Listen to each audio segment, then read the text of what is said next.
देंगे, सस्ती बिजली, खाद और पानी। ये सभी जानते हैं कि जब भारतीय किसान है और सारी जनसंख्या गांवों में निवास कर रही है और इसके साथ साथ यदि हम अन्नदाता हैं जैसे कि भारतीय किसान।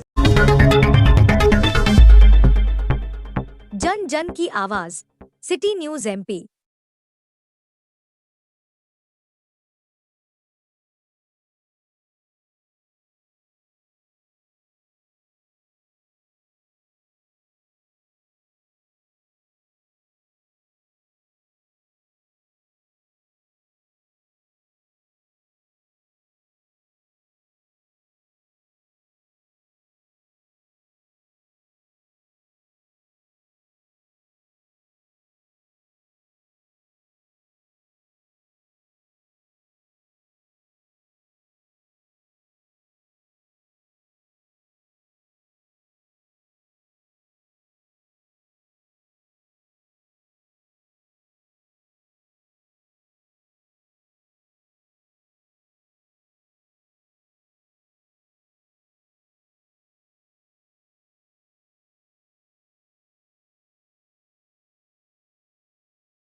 यदि हमारी मांगें पूरी नहीं होगी, जो कि हमारी शासन प्रशासन की यही अपील थी कि यदि हम वोट लेंगे तो उसके बदले देंगे। घोषणा भी था कि माननीय मुख्यमंत्री के द्वारा जो था जिसके अंतर्गत कि हम धान की खरीदी 3100 रुपये करेंगे और गेहूँ की खरीदी 2700 रुपये करेंगे, जो कि वादा खिलाफी है। यदि आवश्यकता पड़ती है तो हम फिर से धरना प्रदर्शन के लिए तैयार होंगे। देवेंद्र कुमार सोंधिया, भारतीय किसान संघ, तहसील इकाई नई गढ़ी से। वर्तमान में क्या 1.5-2 साल से बिजली विभाग के द्वारा इतना अत्याचार, इतना शोषण किया जा रहा है कि उसका शोषण सहन नहीं हुआ, इसके लिए आंदोलन करना पड़ा। और राजस्व विभाग का जो अभी मध्य प्रदेश सरकार के द्वारा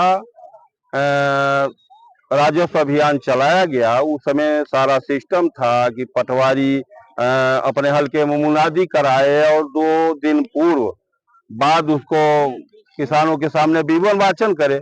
उसने पटवारी ने कुछ नहीं किया। पूरे जिले में किसी भी हल्के में कहीं भी कोई ना तो मुनादी हुई और ना कोई खसरा का सुधार हुआ, ना कोई विवरण वाचन हुआ, एक भी कार्य नहीं हुआ। और 2 साल से सबसे बड़ी समस्या विद्युत विभाग का शोषण है और उसके चलते किसान इतना बिल आ गया है कि किसान के पास ये परिस्थिति है कि वो जब तक अपनी कोई प्रॉपर्टी नहीं बेच देगा तब तक उस बिल को अदा नहीं कर सकता। कलेक्टर साहब के द्वारा क्या कहा? कलेक्टर साहब के द्वारा आश्वासन दिया गया है। कल भी बैठक हुई थी, 2 घंटे बुलाए थे, उनके साथ बैठक हुई थी और वो बोले हैं कि 1 महीने के अंदर, और डी को बुलाए थे सामने तो बोले थे कि 1 महीने के अंदर इसको सिविल लगा के सुधारवाओ, चाहे जैसे सुधारवाओ, और जितना सुधारो वो हमको तुरंत बताओ और हमारे भी संज्ञान में रहे और तुरंत सिविल लगाओ, सुधारो। हरिशंकर पांडे, जिला अध्यक्ष मऊगंज, भारतीय किसान। कलेक्टर के पास माननीय मुख्यमंत्री के नाम हमने यहाँ ज्ञापन दिया है कि धान की खरीदी 3100 रुपये कुंटल हो, गेहूँ की 2700 रुपये कुंटल हो, मक्का की 2500 रुपये कुंटल हो। क्योंकि सरकार ने घोषणा की थी घोषणा पत्र में भारतीय जनता पार्टी के कि हम इन भावों पर हम खरीदेंगे, पर आज तक किसी की खरीदी नहीं प्रारंभ हुई है। इसलिए किसान मांग करता है कि यह खरीदी प्रारंभ की जाए। धान आने वाली फसल है और उसकी सुनिश्चित व्यवस्था हो। दूसरा विषय था विद्युत विभाग का। कलेक्टर के कहने के बाद भी यहाँ डी और एसी नहीं आए, मतलब ये तो बहुत बड़ी गड़बड़ी यहाँ चल रही है। इसलिए हमारी मांग है कि अगर 8-15 दिन में अगर सुधार नहीं हुआ तो फिर हमको एसी ऑफिस का घेराव करना पड़ेगा, विद्युत मंडल का घेराव करेगी यहाँ का किसान। आपका शुभ नाम? कमल सिंह आइना, भारतीय किसान संघ प्रदेश अध्यक्ष।